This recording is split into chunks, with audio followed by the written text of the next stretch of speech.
जय हिंद दोस्तों, कैसे हैं आप लोग। तो आज हम बात करने वाले हैं साल 2007 में आई एक डिस्टर्बिंग फिल्म ट्रेड के बारे में। दोस्तों ये कहानी आपको बताएगी कि डार्क वेब कैसे काम करता है और कैसे शरीफ लड़कियों को फंसा के ये लोग ट्रैफिकिंग के लिए भेज देते हैं। इस फिल्म की कहानी बहुत अच्छी है जो कि आपको बेहद पसंद आएगी, तो आप इस वीडियो को अंत तक जरूर देखिएगा। दोस्तों हम लोग 5 लाख सब्सक्राइबर के बहुत ज्यादा करीब हैं, तो चैनल को सब्सक्राइब करके हमें सपोर्ट जरूर करिएगा। फिल्म की स्टार्टिंग में हमें मेक्सिको का एक शहर दिखाया जाता है जहाँ पे एड्रियाना नाम की लड़की का बर्थडे था। उसका भाई उसके बर्थडे पे आता है जिसका नाम जॉर्ज था और वो तोहफे में उसके लिए एक साइकिल लेकर आया था। वो उसे वो साइकिल देता है जिसे लेकर एड्रियाना बहुत खुश हो जाती है और वो अपनी बहन से कहता है कि वो उसे बहुत ज्यादा प्यार करता है। तभी उनकी माँ बाहर आती है और जॉर्ज से पूछती है कि आखिर वो यहाँ पे क्यों आया है। तो जॉर्ज उससे कहता है कि वो अपनी बहन को सरप्राइज देने आया था। उसकी माँ उसे डांट के कहती है कि वो अपने दोस्तों के साथ जाए अय्याशी करने के लिए, क्योंकि उसका इस घर में कोई काम नहीं है। ये सुनकर जॉर्ज को अपनी माँ की बातों का बुरा नहीं लगता, लेकिन वो वहाँ से चला जाता है। दोस्तों जॉर्ज एक चोर था जो कि चोरी के पैसों से वो साइकिल लाया था। वो अपने दोस्तों के साथ वहाँ आए टूरिस्ट्स को लूटता था और पैसे कमाता था, और ये बात उसकी माँ को पसंद नहीं थी, इसीलिए वो चोरी के पैसों की साइकिल नहीं लेना चाहती थी। फिर हमें 2 लड़कियां दिखाई जाती है जिनका नाम वेरोनिका और मैरी था, और वो दोनों पोलैंड से मेक्सिको कमाने के सिलसिले में आई थी। वो एक एजेंसी के थ्रू वहाँ पे आई थी जिन्होंने वादा किया था कि वो उन्हें काम दिलाएंगी, और उस एजेंसी की ये लेडी उनके साथ मौजूद होती है जो कि उन्हें लेकर वहाँ पे पहुंचती है। जब उनका प्लेन लैंड करता है तो बाहर आके एक आदमी से मिलती है जो कि उनका मालिक था। वो उनको रोज देता है और उनका स्वागत करता है, और ये बात उन दोनों को काफी अजीब लगती है। वो अपनी एजेंसी वाली से पूछती है कि आखिर उसने उन्हें रोज क्यों दिया, तो वो उन्हें बताती है कि ये उनका तरीका है लोगों का स्वागत करने का। उसके बाद वो दोनों एयरपोर्ट के बाहर जाती है जहाँ एक गाड़ी उनका इंतजार कर रही थी। वो लोग उनसे कहते हैं कि वो गाड़ी में बैठ जाएं, लेकिन वेरोनिका उनसे कहती है कि उसे काफी अजीब लग रहा है, तो वो उनके साथ नहीं आना चाहती। ये सुनकर वो एजेंसी की लेडी उनसे कहती है कि अगर वो नहीं बैठेगी तो वो लोग उसके बच्चे को मार डालेंगे। वेरोनिका ये सुनकर समझ जाती है कि वो लोग काम के सिलसिले में उसे यहाँ पे नहीं लाए हैं, और उसके साथ जो लड़की होती है वो वहाँ से भागने लगती है, और तभी वो एक गाड़ी से जा टकराती है जिससे उसकी मौत हो जाती है। ये देख के वेरोनिका जोर से चिल्लाती है और वो लोग उसे किडनैप करके अपने साथ ले जाते हैं। इधर जॉर्ज एक टूरिस्ट के पास जाता है और उससे कहता है कि उसके पास एक से एक लड़कियां हैं, तो अगर वो उनसे मजे लेना चाहता है तो वो उसके साथ चले। वो टूरिस्ट उसकी बात मान लेता है और उसके साथ चलने के लिए राजी हो जाता है। जॉर्ज उसे एक सुनसान रास्ते पे ले जाता है जहाँ उसके दोस्त लोग उसे घेर लेते हैं और उसे गन दिखा के वो उससे कहते हैं कि वो अपने सारे पैसे उसे दे दे। वो उसके पैसे लूट के वहाँ से भाग निकलते हैं और आपस में बंटवारा कर लेते हैं, और रात को वो क्लब में जाके खूब दारू पीते हैं और एंजॉय करते हैं। अगली सुबह एड्रियाना अपने भाई के लिए एक थैंक यू का लेटर लिखती है, और उसे देने के लिए वो उसी साइकिल पे जाना चाहती है जो कि उसके भाई ने उसे दी थी। उसकी माँ ने उसे मना किया हुआ था उस साइकिल को राइड करने के लिए, लेकिन जब उसकी माँ सो रही होती है तो वो साइकिल की चाबी चुराती है और उसे लेके बाहर निकल जाती है। जब वो रास्ते में जा रही होती है तो अपने पीछे एक काली गाड़ी को देखती है जो कि उसका पीछा करती है। ये देख के उसे गड़बड़ लगती है और वो वहाँ से भागने की कोशिश करती है, लेकिन तभी वो गाड़ी उसके सामने आ जाती है और उसके अंदर से कुछ लोग निकल के उसे किडनैप करके अपने साथ ले जाते हैं। इधर जॉर्ज अपने दोस्तों के साथ स्ट्रीट्स पे होता है और तभी वो एक लड़के को देखता है जो उसकी बहन की साइकिल ले जा रहा था। ये देख के वो उस लड़के का पीछा करता है और उससे पीट के पूछता है कि आखिर ये साइकिल उसे कहाँ से मिली। तो लड़का उसे बताता है कि ये साइकिल उसे रोड पे पड़ी हुई मिली थी। वो उन्हें वहाँ पे ले जाता है जहाँ पे जॉर्ज को उसकी बहन का लेटर मिलता है जो कि उसने उसके लिए बनाया था, और ये देख के वो समझ जाता है कि उसकी बहन किडनैप हो चुकी है। वो आसपास के पड़ोसियों से पूछने जाता है कि क्या उसने उसकी बहन को देखा। वो पड़ोस की एक औरत से पूछने जाता है कि आखिर वहाँ पे क्या हुआ था, तो औरत अपना मुंह नहीं खोलती और उससे कहती है कि वो इस बारे में कुछ नहीं बता सकती। जॉर्ज को अपनी बहन की काफी चिंता होने लगती है क्योंकि उसे पता था कि मेक्सिको में लड़कियों के साथ वो लोग क्या करते हैं। वो तुरंत डॉन विक्टर के पास जाता है जिसके लिए वो काम करता था, और विक्टर को बताता है कि उसकी बहन को किसी ने किडनैप कर लिया है तो वो उसका पता लगाए। विक्टर उससे कहता है कि यहाँ पे ट्रैफिकिंग का काम रशियंस करते हैं और वो लोग ही स्ट्रीट से लड़कियों को चुरा लेते हैं और उन्हें बेच देते हैं। उसकी बहन की उम्र बहुत छोटी है और वो ऐसी ही लड़कियों के तलाश में होते हैं क्योंकि ये लड़कियां बहुत ही प्योर होती हैं और उन्हें बहुत सारे पैसे मिलते हैं। जॉर्ज डॉन विक्टर से कहता है कि वो उसकी मदद करे, तो विक्टर उससे कहता है कि वो रशियन से बिल्कुल नहीं भिड़ सकता क्योंकि वो लोग बहुत ही पावरफुल हैं जो कि उनकी गैंग को मार डालेंगे। वो उसे वहाँ का एड्रेस देता है और उससे कहता है कि उसे वहाँ पे अकेले ही जाना होगा क्योंकि वो सारी लड़कियों को पहले उसी जगह पे ले जाते हैं और वहाँ से ट्रांसफर करते हैं। ये सुनकर जॉर्ज अपने दोस्तों से उसके साथ चलने के लिए कहता है, लेकिन उसके दोस्त उसे मना कर देते हैं जिससे जॉर्ज को बहुत गुस्सा आता है। वो उनसे कहता है कि उसे लगता था कि वो उसके भाई जैसे हैं, लेकिन वो लोग तो कायर हैं जो कि उसका साथ नहीं दे रहे। इधर विक्टोरिया को वो रशियन अपने साथ लाता है और उसे एक रूम में ले जाता है जहाँ पे हम देखते हैं कि वहाँ पे बाकी किडनैप हुई लड़कियां भी मौजूद हैं, जिनमें से एक जॉर्ज की बहन भी थी। वो विक्टोरिया को उसके बेटे की फोटो दिखाता है और उससे कहता है कि अगर उसने उनकी बात नहीं मानी तो वो उसके बेटे को मार डालेंगे। वो उसके बेटे की फोटो को फाड़ देता है और उसके बाद उसे बेड पे लटा के उसका शोषण करता है। विक्टोरिया इससे काफी टूट जाती है क्योंकि उन लोगों ने उसे धोखा दिया था। उन्होंने कहा था कि वो लोग उससे काम देंगे। वो अपने छोटे बेटे की बेटर लाइफ के लिए वहाँ पे काम करने आई थी और उन लोगों ने उसे यहाँ पे फंसा दिया, जिससे उसे काफी बुरा लग रहा था। इधर जॉर्ज उस स्ट्रीट पे पहुंचता है जहाँ डॉन ने उसे जाने के लिए कहा था। वो वहाँ पे ढेर सारी लड़कियों को देखता है और मर्द उन्हें सेलेक्ट कर रहे थे। वहाँ पे एक लड़का होता है मैनुएलो, जो कि उनके लिए काम किया करता था और वो उन लड़कियों को विटामिन की गोलियां देता है ताकि वो कमजोर ना हो सके। वो वेरोनिका के पास जाके उसे वो गोली देता है तो वेरोनिका उस गोली को नहीं खाती। हमें उस बंदे की शक्ल से लग रहा था कि उसे वेरोनिका के लिए काफी बुरा लग रहा है, लेकिन वो अपने काम के लिए मजबूर था और वो कुछ भी नहीं कर सकता था। एड्रियाना वेरोनिका के बेटे की फोटो उसके पास लाके देती है और उसे बताती है कि उसका नाम एड्रियाना है और वो घर जाना चाहती है। वेरोनिका उससे कहती है कि वो चिंता ना करे, सब कुछ ठीक हो जाएगा। तो एड्रियाना उससे कहती है कि उसे यकीन है कि उसका भाई जरूर उसे ढूंढ रहा होगा, क्योंकि वो उससे बहुत प्यार करता है और वो उसे यहाँ से जरूर ले जाएगा। ये सुन के वेरोनिका उसको गले लगा लेती है और उसे शांत कराती है। इधर जॉर्ज अपनी बहन को ढूंढते हुए स्ट्रीट्स में सबसे उसके बारे में पूछ रहा होता है, लेकिन किसी को भी पता नहीं होता कि उसकी बहन कहाँ पे है। तभी जॉर्ज को कुछ लोग नजर आते हैं जो कि लड़कियों को एक वैन में भर रहे थे और वहाँ पे वो उस रैकेट के मालिक को भी देखता है जो कि वो चला रहा था। वहीं पे उस एजेंसी की वर्कर भी आती है जो कि एक जापानीज लड़के को लेकर आई थी और वो लोग उसे भी वैन में बैठा देते हैं। जॉर्ज वहाँ पे अपनी बहन को देखता है जिसे वो वैन में बैठाते हैं और लेके वहाँ से निकल जाते हैं और ये देख के जॉर्ज अपने दोस्तों के पास जाता है और उनकी गाड़ी चुरा के उस वैन के पीछे निकल जाता है। वो रात तक उस वैन का पीछा करता है और वो वैन एक सुनसान जगह पे जाके रुकती है जहाँ पे दो मैक्सिकन पुलिस वाले होते हैं जो कि नाकाबंदी कर रहे थे। वो उन्हें रोकते हैं और देखते हैं कि वैन के अंदर क्या है और जब उनकी नजर वेरोनिका पे पड़ती है तो वो उनसे कहते हैं कि वो वेरोनिका के साथ इंटीमेट होना चाहते हैं। वो बंदा उन्हें अलाउ कर देता है और बाकी लड़कियों को बाहर निकालता है और वो पुलिस वाला अंदर जाके वेरोनिका का शोषण करता है।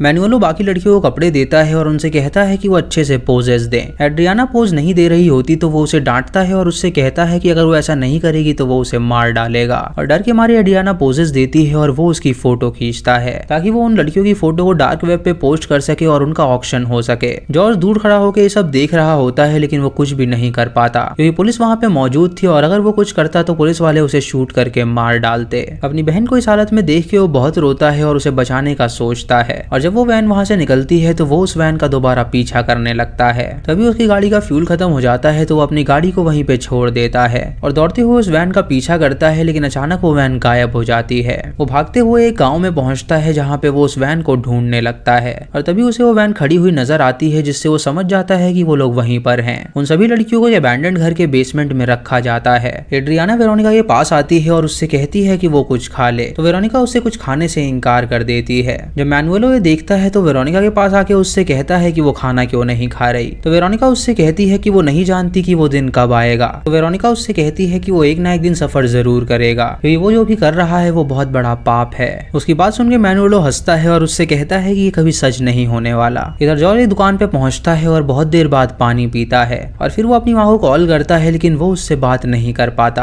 क्योंकि वो उसे ये नहीं बताना चाहता था कि उसकी बेटी किडनैप हो गई है और अगर उन्हें पता चलता तो उन्हें बहुत तेज सदमा लगता। वो रात होने का इंतजार करता है और रात को उस जगह पे जाता है देखने के लिए कि सारी लड़कियां कहाँ पर हैं। उसे उस बेसमेंट में उसकी बहन का कपड़ा मिलता है जिससे वो समझ जाता है कि वो लड़कियां यहाँ पे मौजूद थी और वो लेट हो चुका है क्योंकि वो लोग वहाँ से कहीं और निकल चुके हैं। तभी उसे बाहर से किसी गाड़ी के आने की आवाज आती है तो वो छुप जाता है। उस गाड़ी के अंदर से एक आदमी निकलता है और वहाँ पे छानबीन करने लगता है। जॉर्ज उस बिल्डिंग से बाहर निकलता है और देखता है कि वो गाड़ी अमेरिका की है और उसे ये बात डॉन ने बताई थी कि लड़कियों को वो उठा के अमेरिका में ले जाते हैं और वहीं पे उनकी बिडिंग करी जाती है। ये सोच के वो उस आदमी की गाड़ी की डिक्की में छुप जाता है ताकि वो अमेरिका पहुंच सके। इधर मैनुएलो उन लड़कियों को लेके मैक्सिको अमेरिकन बॉर्डर पे पहुंचता है जहाँ पे एक नदी ही से पार करके वो लोग अमेरिका जा सकते थे। मैनुएलो उनसे कहता है कि यहाँ पे हर 5 मिनट में पुलिस आती रहती है तो अगर वो लोग चिल्लाएंगे तो वो तुरंत उन्हें शूट कर देगा। ये सुन के सभी लड़कियां उसके साथ उस पार जाने लगती हैं, लेकिन तभी वो लोग पुलिस द्वारा पकड़े जाते हैं और पुलिस उन सबको गिरफ्तार कर लेती है।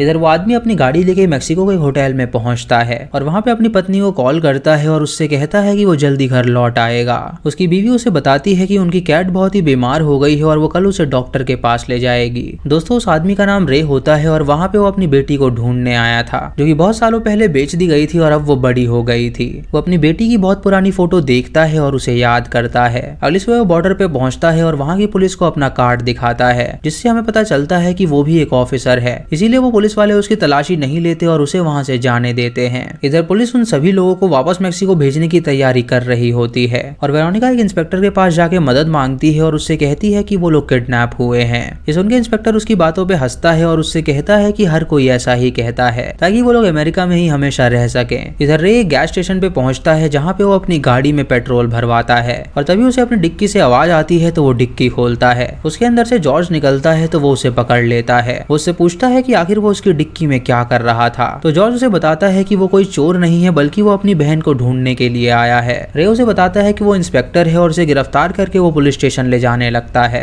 जॉर्ज रे से कहता है कि वो उसकी बातों का यकीन करे क्योंकि वो यहाँ पे अपनी बहन को ढूंढने आया है। उसके पास कोई और चारा नहीं था अमेरिका में आने का, इसीलिए वो उसकी डिक्की में घुस गया ताकि वो अमेरिका पहुंच सके, क्योंकि उसे ये पता चला है कि सारी लड़कियों को अमेरिका लाया जाता है उनकी बिडिंग करने के लिए। इधर मैनुएलो फिर से वो बॉर्डर पार करने की कोशिश करता है और वो लड़कियों को इस बार पहाड़ के साइड से ले जाता है ताकि वो लोग अमेरिका में दाखिल हो सके। वहाँ पे मदर मैरी का एक क्रॉस होता है और लड़कियां उसकी पूजा करने लगती हैं। वो प्रे करती हैं कि कुछ हो जाए और उनकी जान बच जाए। और तभी मैनुएलो उनसे कहता है कि वो सभी देर ना करे और वहाँ से चलें। जब वो आगे जाती हैं तो वेरोनिका देखती है कि मैनुएलो भी उसकी पूजा कर रहा है और वो सोचती है कि एक ऐसा इंसान है जो कि एक तरफ औरत की पूजा करता है और दूसरी तरफ उसी औरत को बेचता है। इधर रे जॉर्ज को पुलिस स्टेशन ले जाता है उसे पुलिस के हवाले करने के लिए, लेकिन जॉर्ज उससे कहता है कि अगर वो ऐसा करेगा तो वो अपनी बहन को कभी ढूंढ नहीं पाएगा। जब वो पुलिस से बात करने जाता है तो जॉर्ज वहाँ से भाग निकलता है और ये देख के रे समझ जाता है कि जरूर वो सच बोल रहा होगा। उसके पीछे जाता है और उससे कहता है कि वो उसकी मदद करने के लिए तैयार है, तो वो दोनों साथ मिलकर उसकी बहन को ढूंढेंगे।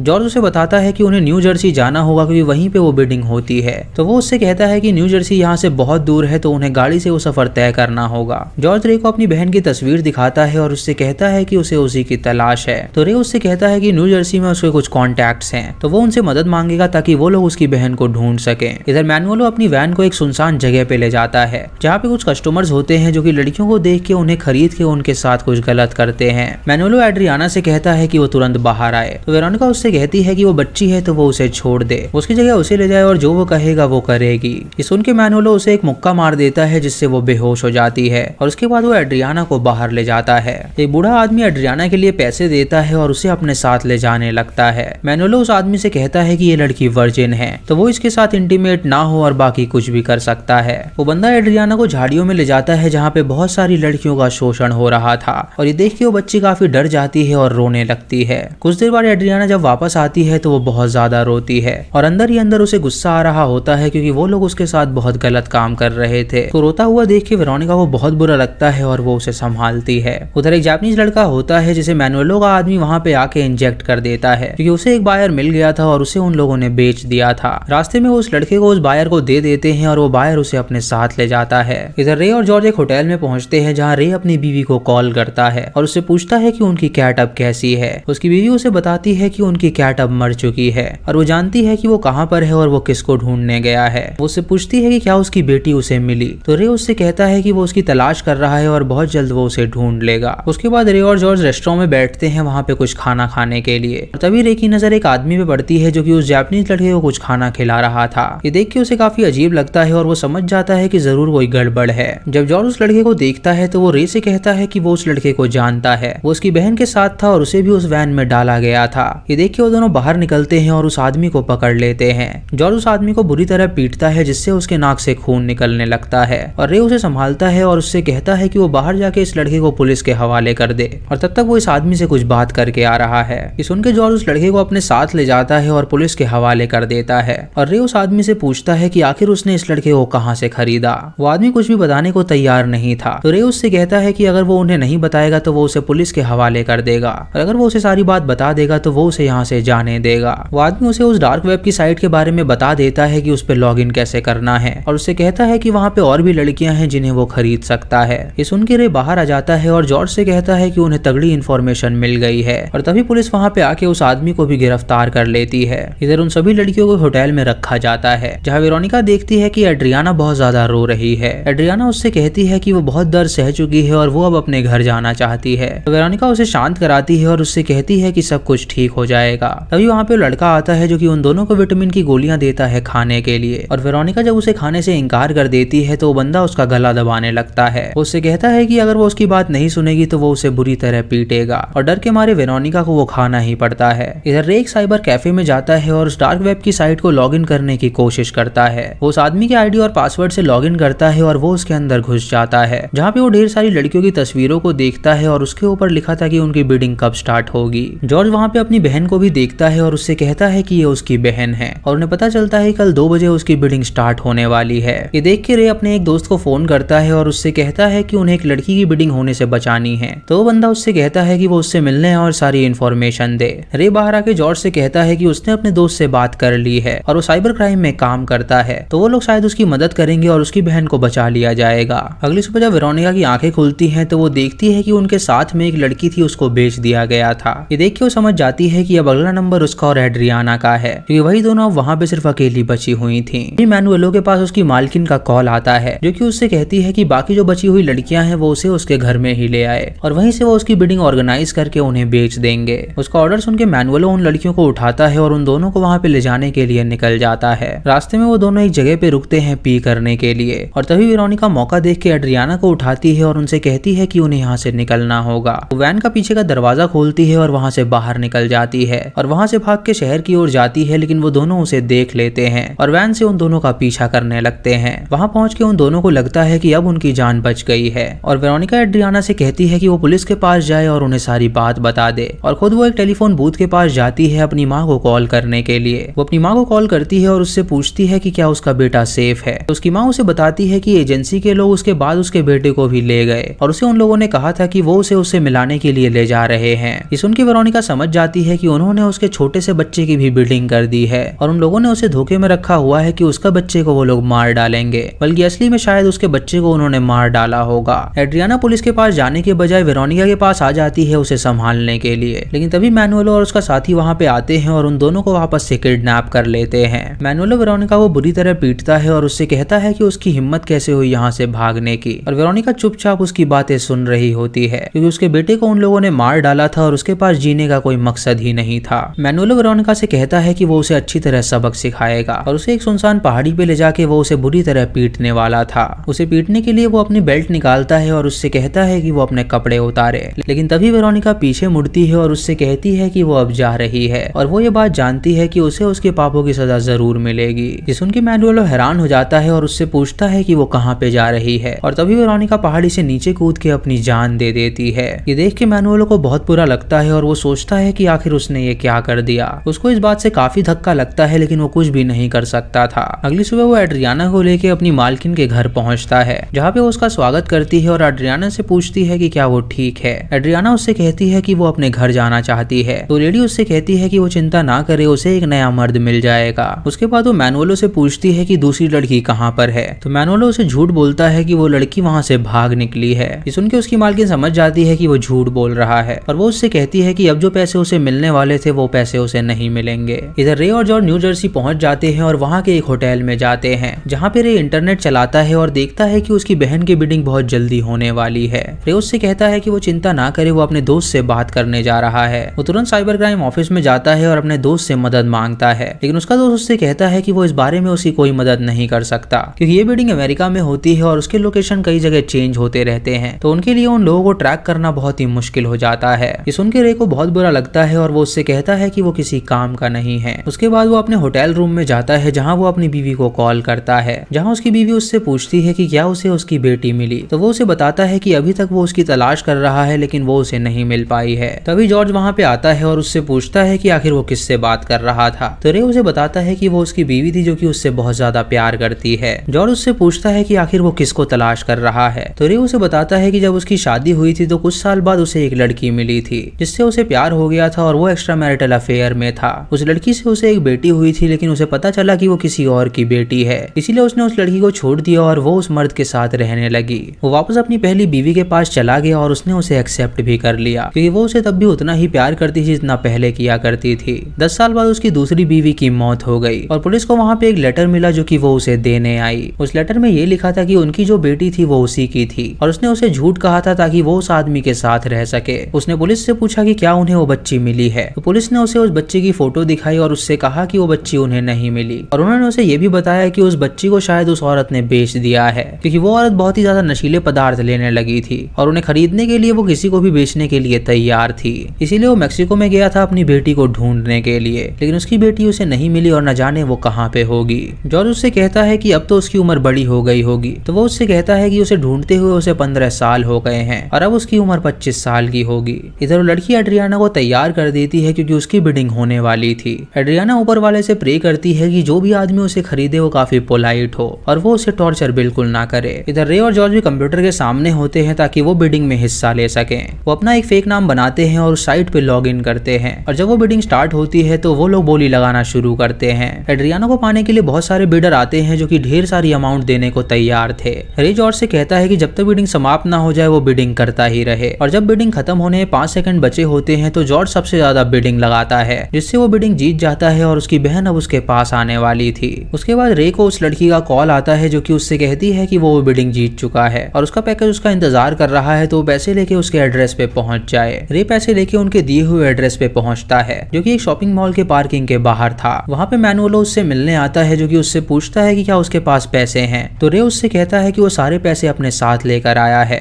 मैनुअलो उससे कहता है कि वो उसकी गाड़ी में बैठ जाए, वो उसे उस एड्रेस तक ले जा रहा है तो रे उसके साथ बैठ जाता है और मैनुअलो उसे ले जाने लगता है। तभी जॉर्ज रे की गाड़ी की डिक्की से बाहर निकलता है और उसकी गाड़ी लेके मैनुअलो की गाड़ी का पीछा करने लगता है। मैनुअलो उसे उस एड्रेस पे ले जाता है जहाँ पे वो लड़की मौजूद थी और अंदर जाके रे देखता है कि जॉर्ज की बहन वहाँ पे बैठी हुई है जो कि बहुत ही ज्यादा डरी हुई थी। वो मैनुअलो को पैसे देता है और मैनुअलो जब उस पैसे को गिनता है तो वो पूरे पैसे थे। रे जब मैनुअलो की मालकिन को देखता है तो वो उससे कहता है कि उसकी क्या उम्र है तो वो उससे पूछती है कि आखिर वो इतने सवाल क्यों कर रहा है। उन्हें लगता है कि शायद वो पुलिस वाला है तो वो लोग उसकी तलाशी लेते हैं लेकिन उन्हें उसकी जेब से कुछ भी नहीं मिलता। वो लड़की उससे कहती है कि उसे अब भी उस पर शक है तो उसे अपना शक मिटाना होगा। वो एड्रियाना को ऊपर लेके जाए और उसके साथ वो इंटीमेट हो और वो उसके बेडशीट पे खून के धब्बे देखना चाहती है जिससे उसे यकीन हो जाएगा कि वो पुलिस वाला नहीं है और एक ऑथेंटिक बायर है। ये देख के रे एड्रियाना को ऊपर ले जाता है और रूम को लॉक कर लेता है। वो उससे कहता है कि वो जॉर्ज का दोस्त है जो कि यहाँ पे उसकी मदद करने आया है तो वो उसका सहयोग करे और जरा भी ना डरे।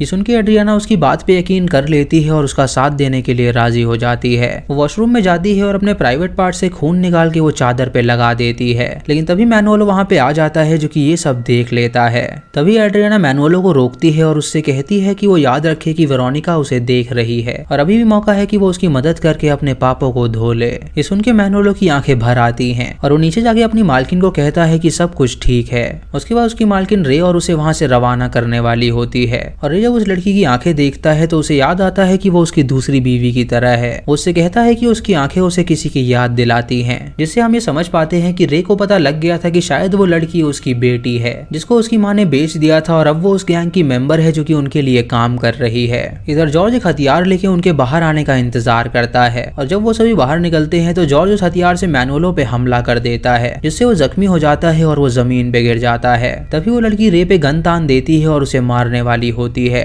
लेकिन तभी वहाँ पे पुलिस की टीम आ जाती है जो कि उसे गिरफ्तार कर लेती है। जॉर्ज अपनी बहन को देख के उसे गले लगा लेता है और बहुत रोता है और उसकी बहन भी बहुत रोती है क्योंकि उसका भाई उसके लिए यहाँ तक आ गया था। रे का दोस्त उसे बताता है कि वो उस पर नजर बनाए हुए था और वो सही मौके की तलाश में था कि कब वो लोग उस रैकेट वाले को गिरफ्तार कर लें। वो लोग अंदर जाके पूरे घर की तलाशी लेते हैं और बेसमेंट में उन्हें ढेर सारी लड़कियां मिलती हैं जिन्हें वो लोग बहुत जल्द ही सेल करने वाले थे। वो सभी उन लड़कियों को रिहा कर देते हैं और अपने साथ ले जाते हैं। रे जॉर्ज को कुछ पैसे देता है और उससे कहता है कि वो इन पैसों को रख ले लेकिन जॉर्ज उसके पैसों को एक्सेप्ट नहीं करता और वापस उसकी गाड़ी में रख देता है। वो रे का शुक्रिया अदा करता है उसकी मदद करने के लिए और उसके बाद वो पुलिस की गाड़ी में बैठ जाता है ताकि वो सही सलामत मेक्सिको पहुंच सके। शाम को फ्लाइट से उन्हें मेक्सिको रवाना कर दिया जाता है और जब वो अपने घर पहुंचते हैं तो उन्हें पता चलता है कि उनकी माँ चर्च में है जो कि उनके लिए प्रार्थना कर रही थी। रे एड्रियाना से कहता है कि वो माँ के पास जाए और उससे मिले और जब उसकी माँ एड्रियाना को देखती है तो वो बहुत रोती है और उसे गले लगा लेती है। तभी एड्रियाना देखती है कि उसका भाई वहाँ से जा चुका है जो कि अधूरा काम खत्म करने गया था। इधर रे अपनी बीवी के पास जाने के लिए अपनी गाड़ी में निकल जाता है और उसे वहाँ पे उसके पैसे मिलते हैं जो कि उसने जॉर्ज को दिए थे। ये देख के वो समझ जाता है कि जॉर्ज को सिर्फ अपनी बहन चाहिए थी ना कि पैसे और उसे ये बात भी पता लग गई थी कि उसकी बेटी भी उस रैकेट में शामिल थी। इसीलिए वो अपनी बीवी के पास जा रहा था क्योंकि अब वो उसी के साथ वक्त बिताना चाहता था। जॉर्ज उस रशियन आदमी के घर के पास पहुंचता है जो कि वहाँ पे ट्रैफिकिंग किया करता था और जब वो घर से बाहर निकलता है तो वो चाकू से स्टैब करके उसे जान से मार डालता है। ये देख के वहाँ पे अफरा तफड़ी मच जाती है और सभी लोग वहाँ से भाग जाते हैं और तभी उस आदमी का बेटा अपने घर से बाहर निकलता है और अपने पिता को मरता हुआ देख के उन्हें आवाज लगाता है। जॉर्ज जब उसके बेटे को देखता है तो उसे एहसास होता है कि आखिर उसने ये क्या कर दिया और इसी के साथ ये मूवी यहीं पे खत्म हो जाती है। तो दोस्तों ये थी इस फिल्म की कहानी जो कि काफी ज्यादा बढ़िया थी। आपको इसी कहानी कैसी लगी आप हमें कमेंट सेक्शन में जरूर बताएं। दोस्तों सालाना 50,000 से 1 लाख लोग किडनैप करके ट्रैफिकिंग किए जाते हैं और इन सभी को यूनाइटेड स्टेट्स में ले जाया जाता है और इन्हें फोर्सफुली कुछ चीजें कराई जाती हैं। अगर ये संख्या हम वर्ल्ड वाइड देखें तो करीब 1 मिलियन लोग ट्रैफिकिंग किए जाते हैं। वो भी देशों के अलग अलग कोने में। दोस्तों ये डार्क वेब की काली सच्चाई है जो कि बहुत ही खौफनाक है, और यही नहीं डार्क वेब पे कुछ ऐसी चीजें होती हैं जिसकी आप कल्पना भी नहीं कर सकते। दोस्तों अगर आपको वीडियो पसंद आई हो तो आप हमें कमेंट सेक्शन में जरूर बताएं। चैनल पे नए हैं तो इसे सब्सक्राइब करें और बेल आइकॉन दबाएं नोटिफिकेशंस के लिए। दोस्तों वीडियो को लाइक और शेयर करना बिल्कुल मत भूलिएगा। तो मैं मिलता हूँ आपको अगली वीडियो में, तब तक के लिए जय हिंद।